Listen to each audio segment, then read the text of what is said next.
하나님의 말씀은 창세기 3장 1절에서 6절입니다. 창세기 3장 1절에서 6절, 구약성경 3페이지, 4페이지에 있습니다. 창세기 3장 1절에서 6절 교독하겠습니다. 그런데 뱀은 여호와 하나님이 지으신 들 짐승 중에 가장 간교하니라. 뱀이 여자에게 물어 이르되 하나님이 참으로 너희에게 동산 모든 나무의 열매를 먹지 말라 하시더냐. 여자가 뱀에게 말하되 동산 나무의 열매를 우리가 먹을 수 있으나 동산 중앙에 있는 나무의 열매는 하나님의 말씀에 너희는 먹지도 말고 만지지도 말라 너희가 죽을까 하노라 하셨느니라. 뱀이 여자에게 이르되 너희가 결코 죽지 아니하리라. 너희가 그것을 먹는 날에는 너희 눈이 밝아져 하나님과 같이 되어 선악을 알 줄 하나님이 아심이니라. 여자가 그 나무를 본즉 먹음직도 하고 보암직도 하고 지혜롭게 할 만큼 탐스럽기도 한 나무인지라. 여자가 그 열매를 따먹고 자기와 함께 있는 남편에게도 주매 그도 먹은지라. 아멘. 주일 오전 예배 나오신 여러분들을 환영하고 축복합니다. 우리 옆에 있는 분들과 마스크는 썼지만 이렇게 한번 서로 축복합시다. 눈이 없죠? 이쁘십니까? 눈이 없죠? 그렇게 이쁘세요? 한번 인사해 보세요. 마스크를 썼으니까 저희들이 눈만 보잖아요. 다른 것은 칭찬할 수 없고 눈만 보이니까 그런 것 같아요. 제가 책 제목은 정확하게 기억은 안 나지만 주중엔 책을 뭐 이렇게 여러 권 이렇게 좀 보긴 하는데요. 이런 책의 내용, 이런 이야기가 있었어요. 있을 때에 존중해 주는 사람, 내가 없을 때에 나를 칭찬해 주는 사람, 내가 곤란할 때에 도와주는 사람, 내가 사과를 했을 때에 기꺼이 받아주는 사람, 실수에 예민하지 않는 사람, 베푼 것은 생각하지도 않는 사람, 받은 것은 잊지 않고 기억하는 사람, 마지막 힘들고 지칠 때에 하나님 앞에 찬양으로 고백하는 사람, 이런 사람이 되었으면 좋겠다라는 어떤 사람의 문구를 보게 되었어요. 참 글을 읽고 보면 많은 도전이 되고 우리에게 좀 경각심을 주는 것 같기도 해요. 힘들고 지칠 때에 우리의 입술을 통하여서 주님을 찬양하면서 이 어려운 시기를 이겨내는 것이 저와 여러분의 삶의 믿음의 모습인 줄 믿습니다. 할렐루야. 지난 시간에는 우리의 언어가 하나님으로부터 부여받았고 우리의 입술을 통하여서 창조적인 언어, 생명의 언어, 또한 우리의 입술을 통하여서 그리스도의 복음을 자랑하고 예수 그리스도의 이름을 찬양하고 하는 그런 어떤 생명의 언어로 우리가 살아가는 것이 저와 여러분의 사명이고 우리에게 말을 혹은 언어를 주신 하나님의 목적과 이유였는데, 우리는 살아가면서 여전히 한 주간도 저와 여러분의 삶을 되돌아보고 제 자신을 되돌아보면 여전히 또 가정 안에서 사람들에게 상처가 되는 말, 감정이 섞인 말, 아픔을 주는 말, 가시 돋는 말을 참 많이 했구나. 그 말을 괜히 했나 라는 어떤 후회감과 어떠한 자책감에 한 주간도 저 스스로도 많이 살았어요. 이 말씀을 준비하면서도 가장 가까이에 있는 사람들에게 창조적이고 믿음의 말로 또 하지 못하였던 어떻게 보면 저의 연약한 모습들을 좀 되돌아보게 되었어요. 오늘 이 시간에는 어떠한 우리의 언어가 창조적이고 생명이고 또 믿음의 언어들, 소망을 주고 격려를 주는 어떤 아름다운 말들을 하기 위해서 하나님께서 저와 여러분들에게 귀한 사명을 주셨고 언어를 주셨는데, 오늘은 그 반대로 도대체 이 말이 오늘날 저와 여러분이 살고 있는 시대 가운데 하나님을 믿지 않은 사람뿐만이 아니라 여전히 하나님을 믿는 믿음의 가정, 그리고 하나님께서 세우신 이 교회 공동체 안에서도 서로들 간에 오고 가는 대화 가운데에 상처가 되고 또 아픔이 되고 가시로 인하여서 우리 가운데 찔림으로 때로는 아플 때가 참 많이 있음을 보게 된다는 것이죠. 도대체 이 말이 왜 창조 때와 바뀌게 되었을까? 왜 변질되었을까? 라를 보면 여러분 너무나도 결론을 잘 알고 있어요. 그리고 제가 본문을 선택한 이 창세기 3장은 인간이 최초의 범죄했던 장면이기도 해요. 궁극적인 이 말의 변화가 일어나게 된 원인, 변질될 수밖에 없었던 것은 바로 인류가 아담과 하와의 최초의 범죄로 인하여서 모든 사람들이 죄 가운데 살아갈 수밖에 없기 때문에 이 죄로 인하여서 우리의 말도 변질된 것은 맞아요. 여기까지는 여러분들이 아마 예상을 했을 거예요. 그런데 실질적으로 이것들을 조금 더 자세하게 우리의 말이 혹은 우리의 언어 생활이 왜 이렇게 아무리 노력해도 또 우리가 이런 마음의 상처와 또 아픔을 주는지에 대한 부분들을 한번 말씀을 통해서 살펴보면서 저와 여러분들의 자신들을 되돌아보고 같이 함께 기도의 제목으로 한번 삼아 보려고 합니다. 오늘 말씀에 보면 우리가 창세기에서 1장과 2장까지의 모습을 보면 지난 시간과 더불어서 하나님과 아담과 하와, 즉 인간이 창조되었을 때 모든 오고 가는 대화들은 완전했어요. 그리고 절대적이었고 하나님과 우리 인간 사이의 대화는 진실했어요. 하나님의 말씀은 완전하였고 진실이었고 진심이었고 변하지 않는 진리였어요. 여러분 믿으십니까? 그럼에도 불구하고 하나님의 말씀에 그 어느 누구도 대적하는 말이란 존재할 수가 없는 상태가 바로 타락 전의 상태였어요. 그분이 만드신 세계는 하나님께서도 말씀하셨듯이 보시기에 심히 좋았더라 라고 말씀하면서 하나님의 권위와 하나님의 통치와 하나님의 다스림 속에서 완전히 복종하는 상태에 있었던 것이 바로 그 창조 시대였단 말이에요. 언어 자체도 하나님과 피조물인 인간들이 오고 가는 그 대화는 하나님의 그 어떠한 권위에 도전할 수도 없었고 하나님 말씀과 대화 가운데에는 완벽한 진리와 사랑과 창조적이고 소망적인 언어만 오고 갔을 거란 말이에요.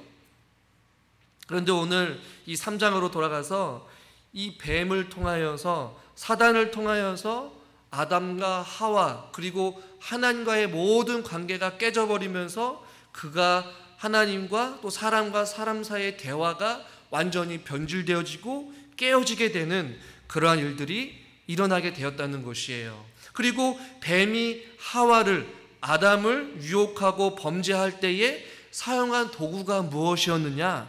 바로 말이었다라는 것이에요. 물론 그 도구에는 선악과가 있었겠지만 오늘 성경을 좀 잘 보시면 1절에 이렇게 말씀하고 있어요. 1절에 우리 다시 한번 본문의 3장 1절 말씀을 같이 한번 읽어보겠습니다.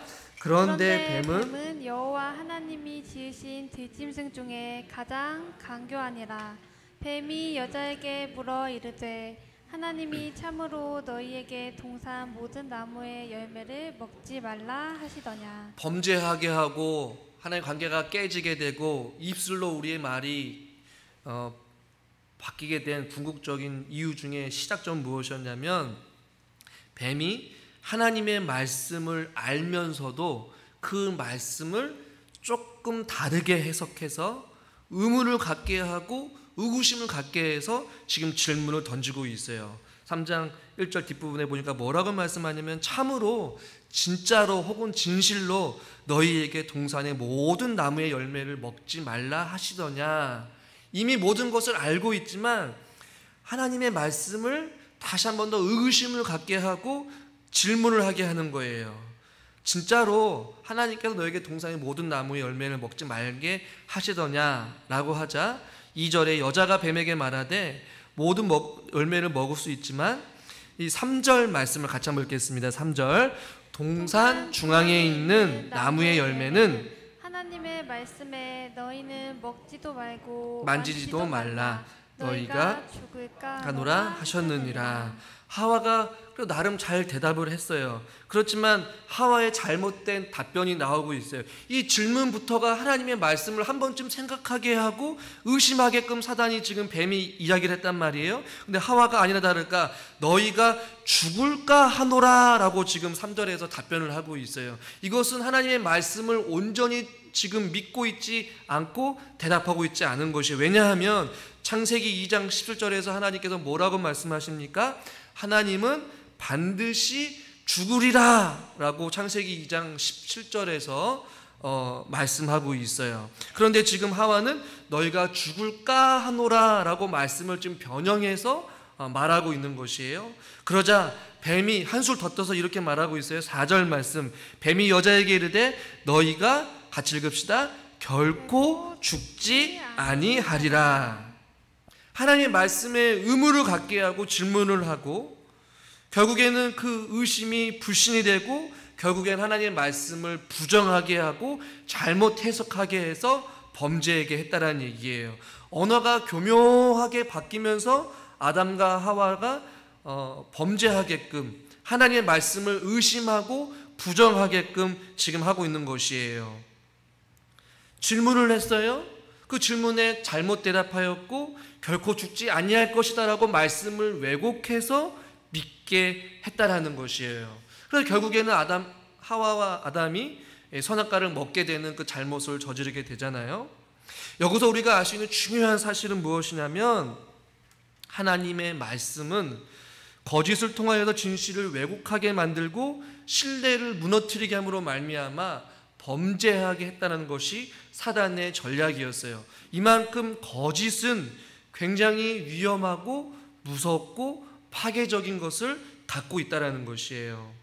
사탄의 음성은 하나님의 말씀에 정면으로 도전하는 이 수천 가지 음성 가운데 하나라는 것이에요. 자꾸만 하나님의 말씀에 정면으로 도전하게 하고 그 말씀을 불신하게 하고 의심하게 하고 질문하게 하여서 하나님의 말씀을 잘못 해석하게 하고 잘못 믿게 하고 그것을 잘못한 것을 입술로 고백하게 하고 범죄하게 하고 그래서 이들의 모든 삶이 변질되었고 그들이 말하는 그 창조적이고 생명의 언어가 이제는 완전히 변질되어서 부정의 언어, 사망의 언어, 절망의 언어로 바뀌게 되었다라는 것이에요. 인간이 범죄를 짓게 되고 타락할 수밖에 없었다라는 것이죠. 궁극적인 원인은 죄지만 결국에는 이 말의 어떤 거짓으로 인하여서 진실을 왜곡하고 하나님의 말씀을 잘못 믿게 하고 하나님의 관계가 깨어지게 됨으로 말미암아 그들의 모든 삶이 다 무너지게 되고 죄가 그들의 삶 가운데 들어오게 되는 그러한 결과를 맞이하게 되었다라는 것이에요. 그래서 거짓된 가르침 혹은 하나님 말씀의 정면으로 도전한 것으로 인하여서 우리의 입술이 자꾸만 범죄하게 하고 불평하게 하고 우리로 하여금 거짓을 말하게 하는 그러한 일들이 우리들 가운데 지금도 일어나고 있다라는 것이에요. 예를 들어서 예수님이 사단에게 시험을 받을 때에 사단 역시 예수님한테 정면으로 도전했는데 하나님의 말씀으로 예수님 앞에 도전했어요. 마태복음 4장 3절에 보면 돌들로 떡덩이를 되게 하라. 4장 6절에서는 그의 사자들을 명하시니 그들이 손으로 너를 받들어 발이 돌이 부딪히게 하라 않게 하라 라고 말하고 있고 4장 9절에서는 만일 내가 엎드려 경배하면 이 모든 것을 내게 주리라. 지금 하나님 말씀에 정면으로 도전하여서 계속해서 말로 도전하고 하나님 앞에 계속해서 예수님 앞에 시험하고 넘어뜨리게 하는 것이에요. 너가 진정 하나님의 아들이라면 돌들로 떡덩이가 되게 하라. 말씀으로 너희가 한번 그렇게 한번 해봐라 라고 지금 하나님 말씀에 정면으로 지금 도전하고 있는 것이에요. 무엇으로요? 말로 하나님의 말씀 진리, 예수 그리스도에게 지금 도전하고 있는 장면이 나오고 있는 것이에요. 이것으로 인하여서 예수님이 자꾸 범죄하게 하고 예수님이 넘어뜨리려 하게 하고 시험에 들게 하려는 것이 사단의 전략인 것이죠. 이것을 오늘날 우리에게 적용해 보면 사단은 저와 여러분들로 하여금 하나님의 말씀이 아니고 진리가 아닌 것처럼 자꾸만 진리를 의심하게 하고 왜곡하고 거짓으로 몰고 가고 자꾸만 하나님을 신뢰하지 못하게끔 하나님과 우리의 사이를 멀어지게 하고 우리가 입술로 부정하게 하고 의심하게 하고 원망하게 하고 불평하게 하고 자꾸만 우리들로 하여금 하나님의 말씀이 아닌 것처럼 계속해서 말씀으로 우리를 도전하고 우리를 넘어뜨리라는 것이 사단의 전략이라는 것이에요. 그러다 보니까 자꾸만 우리의 입술로 하나님의 말씀을 부정하게 하고 하나님을 향하여서 불평하게 된다는 것이에요. 세상은 끊임없이 우리들도 하여금 말씀에 도전하게 하고 하나님의 말씀의 권위에 인정하지 않으려 하고 말씀과 정반대의 삶을 살아가려고 자꾸만 우리의 사고와 생활 방식과 어떠한 모든 것들을 우리들로 하여금 자꾸만 넘어뜨리게 하다 보니까 언어 자체, 우리 삶 자체가 다 자꾸만 바뀌게 된다라는 것이에요. 그래서 시편 120편 2절을 제가 한번 읽어드릴게요. 다윗은 이렇게 고백을 해요. 여호와여, 거짓된 입술과 속이는 혀에서 내 생명을 건져 주시옵소서.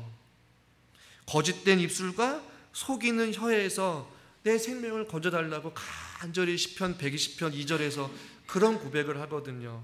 자꾸만 세상은 우리의 입술로 하여금 그리스도의 진리를 왜곡되게 하고 하나님의 말씀을 믿지 못하게끔 계속해서 우리에게 도전하고 있고, 마치 사단이 예수님 앞에 도전하듯이 예수님 앞에 유혹하고 넘어뜨려 하듯이 세상의 수많은 것들이 우리의 생각과 마음과 우리 삶의 전반에 걸쳐서 자꾸만 우리들로 하여금 하나님이 하나님 되심을 인정하지 못하게 하고 부정하게 하고 불평하게 하고 원망하게 하고 자꾸만 절망의 언어, 불안의 언어, 또한 아픔의 언어, 가시돋는 말로 서로에게 상처를 두고 서로가 죽고 죽이는 어떠한 그러한 관계로만 자꾸만 우리들로 하여금 넘어지게 하는 것이 사단의 전략이라는 것이에요.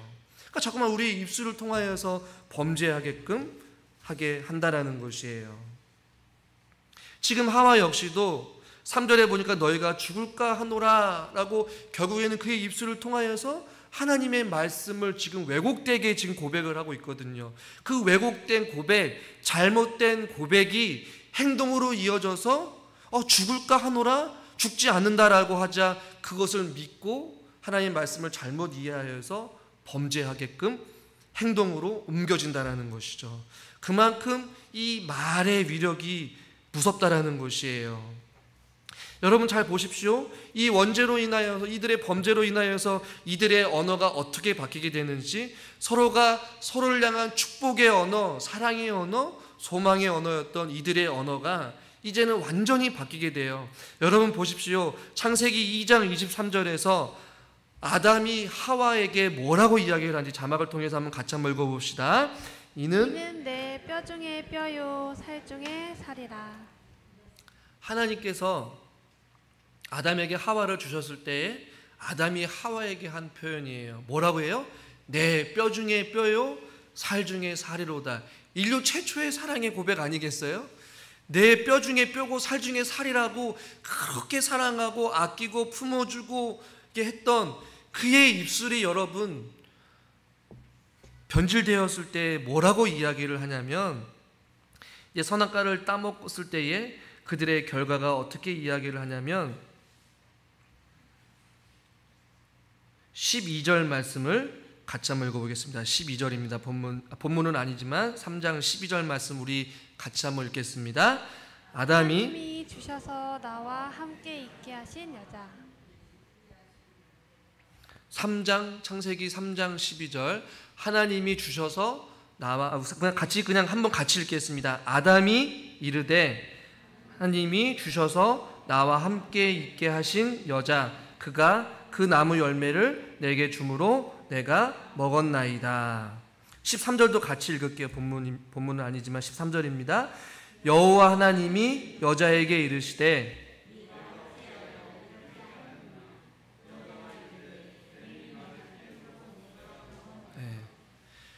과거에는 서로가 서로를 향해서 품어주고 감싸주는 사랑의 언어였다면 이제는 서로가 서로를 향해서 비난하고 변명하고 서로에게 상대방에게 잘못을 덮어씌우고 있는 언어로 바뀌게 되었어요.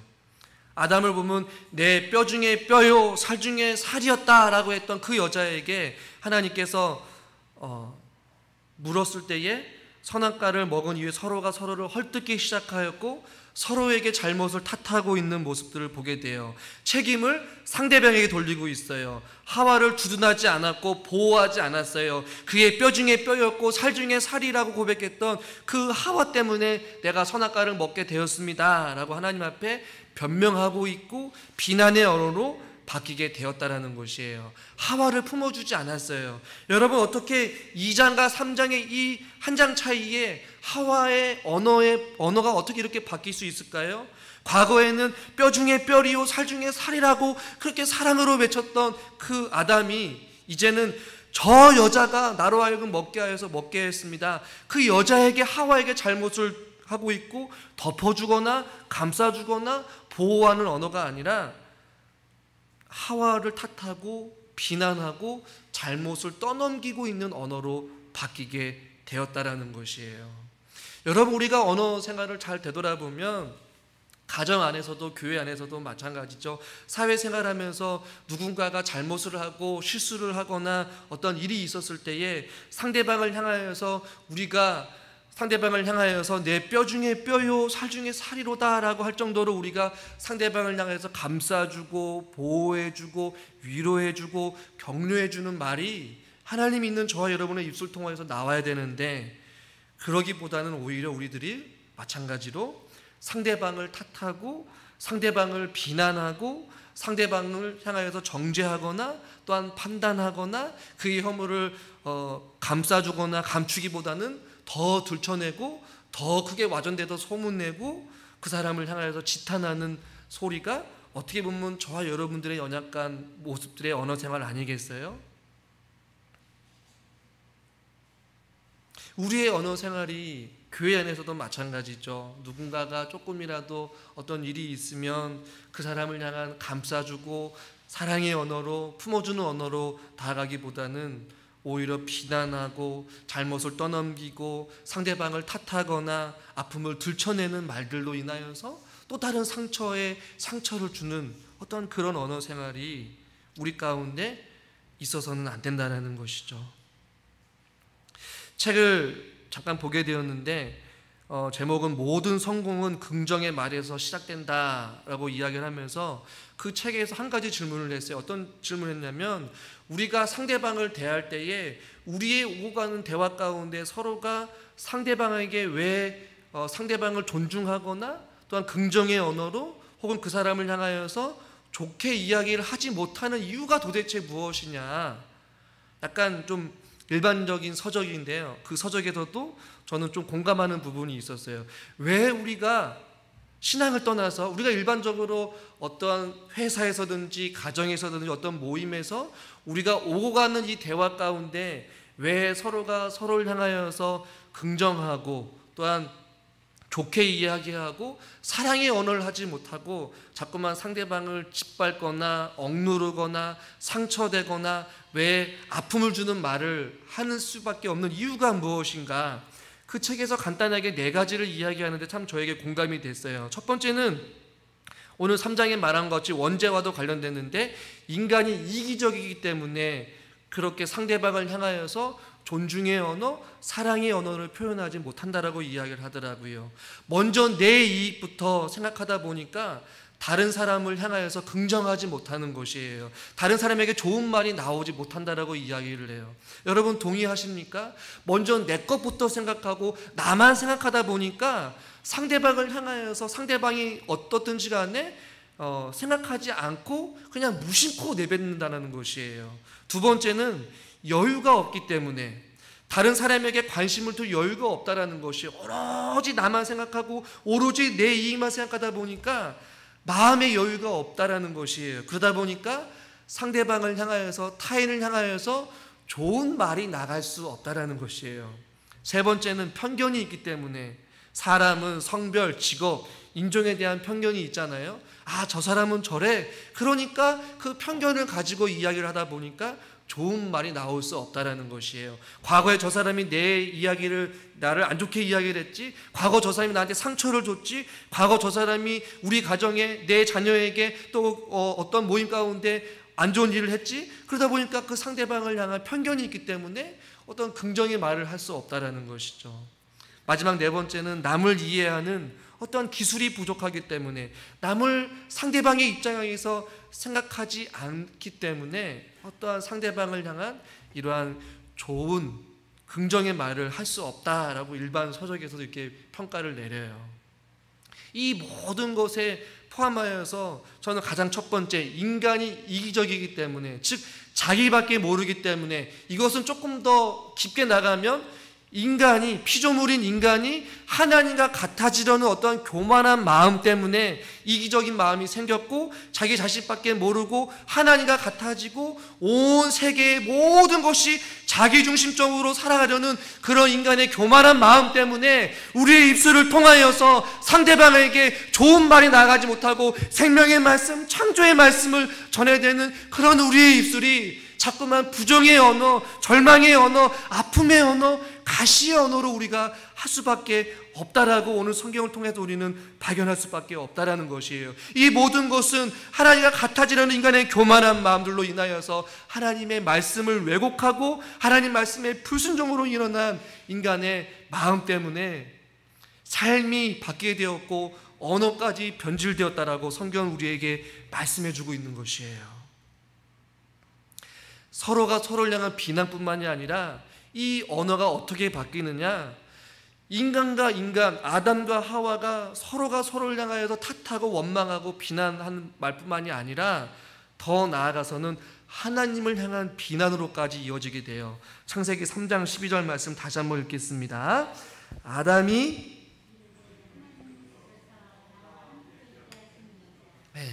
지금 3장 12절에 보니까 하나님이 주셔서 나와 함께 있는 그 여자가 나로 하여금 범죄하게 했다라고 지금 누구를 원망하고 있는 것이에요? 아담은 자기 잘못이 아니라는 것이에요.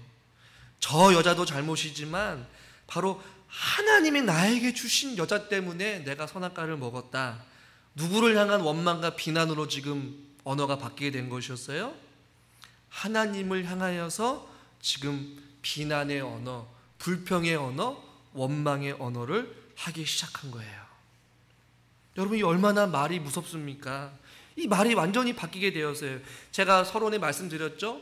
창조할 때에 하나님과 인간이 언어는 완벽했어요. 진리의 대화가 오고 갔고, 사랑의 대화, 믿음의 대화, 하나님의 진실된 대화, 진리가 오고 갔던 그 상황 가운데 이제는 이 말이 변질됨으로 말미암아 감히 피조물인 인간인 사람이 하나님을 향하여서 비난의 언어, 불평의 언어로 지금 변질되었음을 보게 돼요.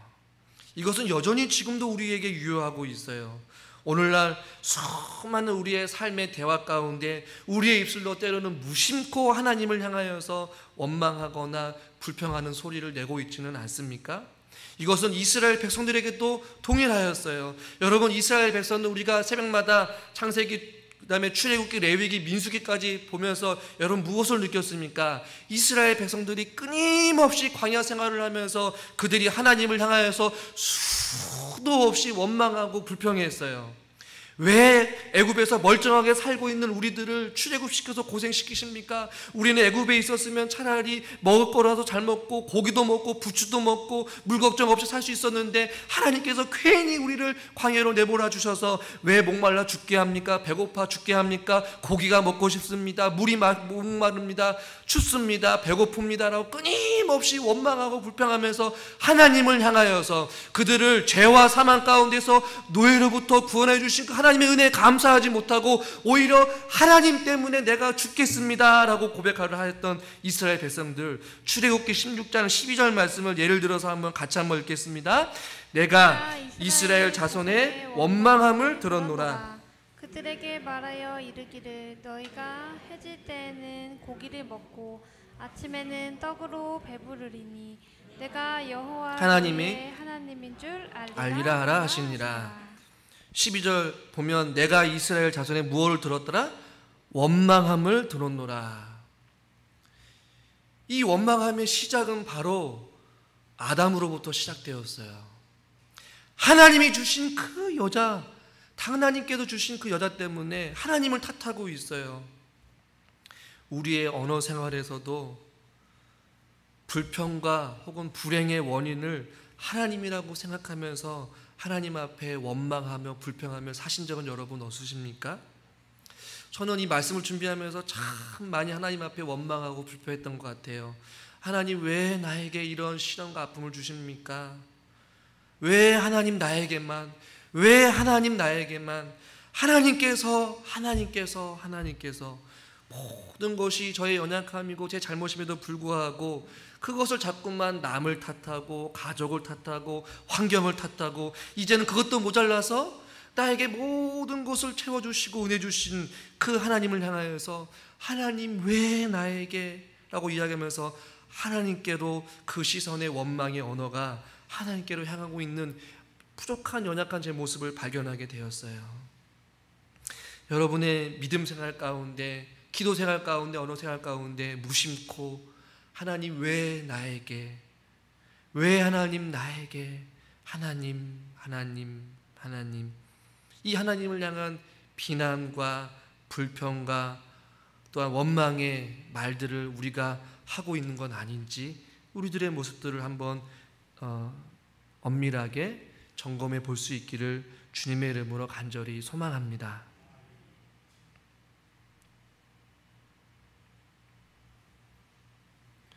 이 말의 변질을 통하여서 저는 결론으로 여러분들에게 무엇을 말씀드리고 싶냐면, 한 주간도 우리가 이 말씀을 기억하면서 먼저 우리는 끊임없는 이 말의 변질로 인하여서 여전히 우리가 아무리 노력한다 할지라도 우리 언어 생활에 쉽게 바뀌진 않겠지만 우리는 주님 오실 그날까지 이 다시 한 번 더 창조의 언어로 돌아가서 우리의 언어가, 우리의 삶의 언어의 방식들이 조금이라도 변화되어지고 바뀔 수 있기를 저는 주님의 이름으로 간절히 기대하고 소망합니다.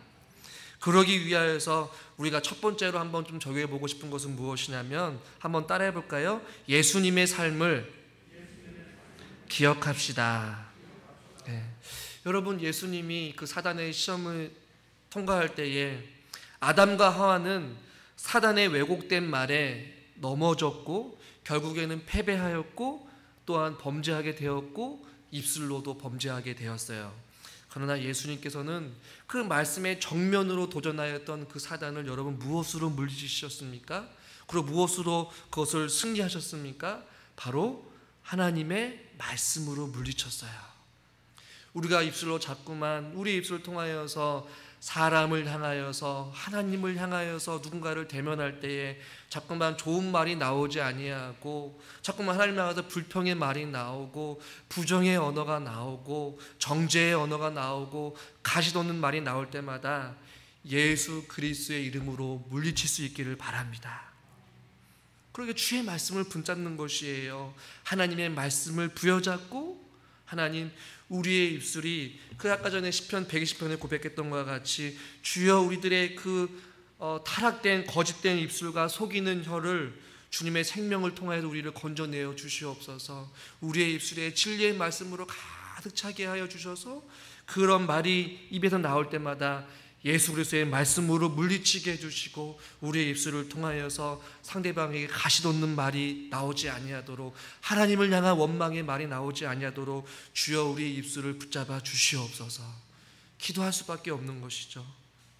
그리고 두 번째는 진리의 언어를 사용하는 것이에요. 예수님께서 말씀으로 물리친 것과 같이 우리가 상대방을 향하여서, 하나님을 향하여서 우리가 기도할 때에 또 상대방에 말할 때에 대부분의 언어들이 일상적인 언어겠지만 그럼에도 불구하고 진리의 언어, 생명의 언어, 말씀을 우리가 들고 나아갈 수 있기를 바라요. 우리에게 최고의 언어는 여러분 바로 진리의 언어입니다. 믿으십니까? 한번 옆에 있는 분들한테 이렇게 말합시다. 우리의 최고의 언어는 진리입니다. 하나님의 말씀입니다. 말씀으로 승리합시다. 옆에 놓고 인사하세요. 저 여러분 모두 다가 한 주간도 수많은 사람들을 만나고 수많은 언어들을 사용하겠지만 우리의 입술을 통하여서 영혼을 살리는 일에 우리의 입술이 주의 아름다운 도구로 쓰임받기를 원합니다. 기도하겠습니다. 하나님 아버지, 하나님께서 주신 언어는 생명의 언어였고 진리의 언어였고 또한 소망의 언어였습니다. 그러나 사단으로 인하여서 인류가 아담과 하와가 범죄함으로 말미암아 우리의 입술이 변질되어서 우리의 언어 생활이 서로에게 서로를 향한 가시돋는 말, 상처의 말, 부정의 말, 사망의 말, 저주의 말, 또한 상처의 말을 우리가 할 때가 많이 있음을 보게 됩니다. 주여, 한 주간도 우리가 살아갈 때에 우리의 입술을 주님께서 주장하여 주시고 붙잡아 주셔서 우리의 입술을 통하여서 오직 하나님의 말씀, 진리의 언어, 사랑의 언어, 소망의 언어만이 우리의 입술 통하여서 흘러나오게 하여 주시옵소서.